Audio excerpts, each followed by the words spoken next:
જે દીકરી આપણા જે વિસ્તારમાં સૌથી વધારે ભણેલી હોય એના હાથે ધ્વજવંદન કરવાનું હતું, તો આપણી સ્કૂલની ભૂતપૂર્વ વિદ્યાર્થીની એવી મકવાણા તનિષાબેન જગદીશભાઈ, તેમને આપણે પ્રમાણપત્ર આપી અને સન્માન કરશું. તો આપણા સ્કૂલના આચાર્ય શ્રી બેનને વિનંતી કરીએ, રિદ્ધિબાને વિનંતી કરીએ કે તેઓ પ્રમાણપત્ર આપી અને તનિષાબેન નું છે એ સન્માન કરશે.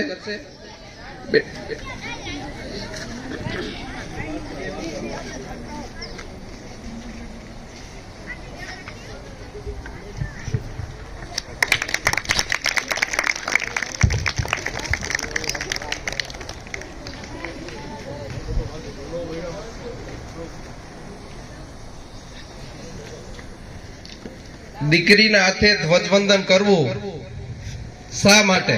કારણ કે દીકરીઓ છે એ દિવસે દિવસે ભણવામાં વધારે અભ્યાસ ક્ષેત્રે છે એ નથી જવા દેતા, એટલે એને પ્રોત્સાહન ના ભાગરૂપે છે સરકારશ્રી દ્વારા આવો નિર્ણય કરેલો છે.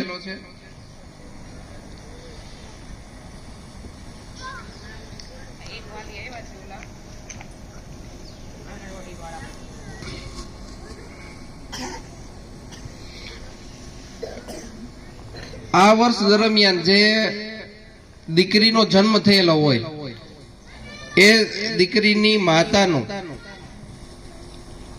આપણે સન્માન કરવાનું છે. તો રાજેશભાઈ જાદવ તે આવ્યા છે, તો તેનું આપણે સન્માન કરવા જઈએ. તો રાજુભાઈને વિનંતી કરીએ કે તેમને પ્રમાણપત્ર આપી અને સન્માન કરશે.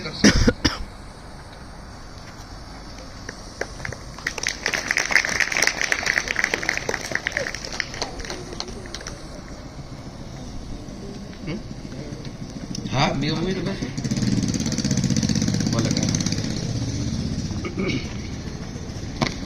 આજના 76મા પ્રજાસત્તાક પર્વ નિમિત્તે પધારેલા વાલીશ્રીઓ, ભૂતપૂર્વ વિદ્યાર્થીઓ અને મારા વાલા વિદ્યાર્થી ભાઈઓ તથા બહેનો, જ્યારથી આપણને આઝાદ મળી છે,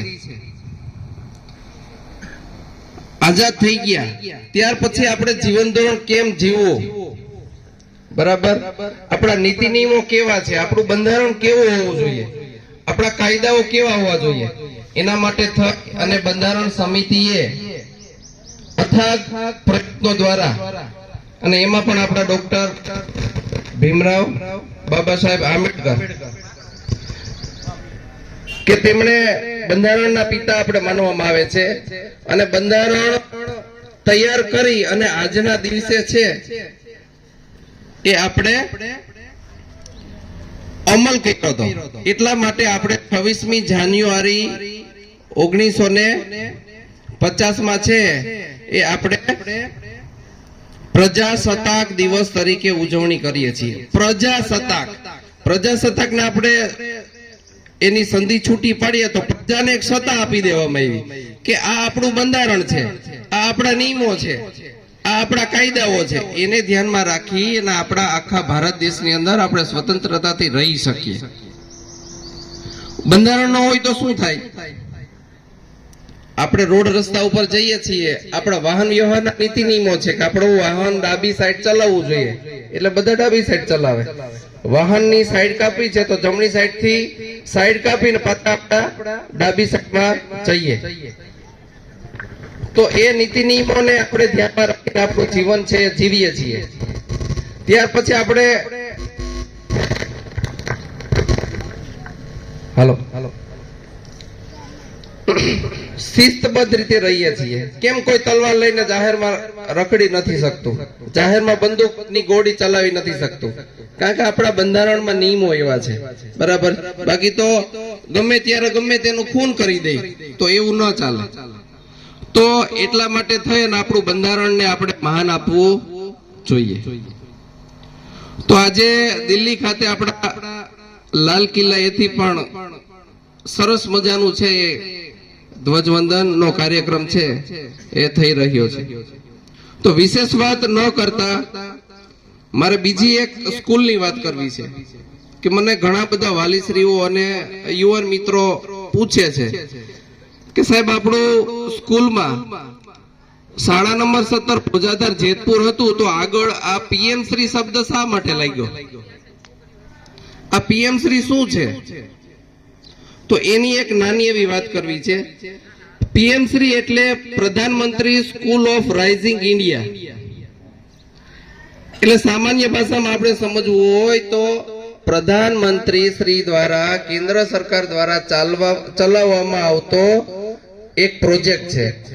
એના માટે આપણે ગૌરવ લેવો જોઈએ કે આપણા રાજકોટમાં માત્ર ને માત્ર 2 સ્કૂલ પસંદ કરવામાં આવી છે. એમાં એક આપણી સ્કૂલ અને એક ધોરાજીની સ્કૂલ. તો પ્રધાનમંત્રી શ્રી દ્વારા પોતાનો અંગત પ્રોજેક્ટ છે, એની અંગત વિચાર એવો છે કે મારી જે પીએમ શ્રી સ્કૂલ હોય એમાં તમામ પ્રકારનું પાયાનું શિક્ષણ મળે. શિક્ષણની સાથે સાથે સંગીતનું પણ જ્ઞાન મળે, સંગીતની સાથે સાથે કોમ્પ્યુટરનું જ્ઞાન મળે, એનું ચિત્રકામનું પણ જ્ઞાન મળે અને યોગાનું પણ જ્ઞાન મળે. આવું તમામ પ્રકારનો સંગમ થઈ અને શિક્ષણ સાથે સાથે બાળકનો સર્વાંગીણ વિકાસ થાય. બાળકને અદ્યતન પુસ્તકાલય મળે, તમામ પ્રકારનું કોમ્પ્યુટર લેબની અંદર કોમ્પ્યુટરનું જ્ઞાન આપવામાં આવે. તો આવી રીતે એને રમત ગમત ક્ષેત્રે પણ આગળ વધી શકે એટલા માટે મેદાન પણ ડેવલપમેન્ટ થઈ શકે અને રમત ક્ષેત્રે પણ આગળ વધે એવો તમામ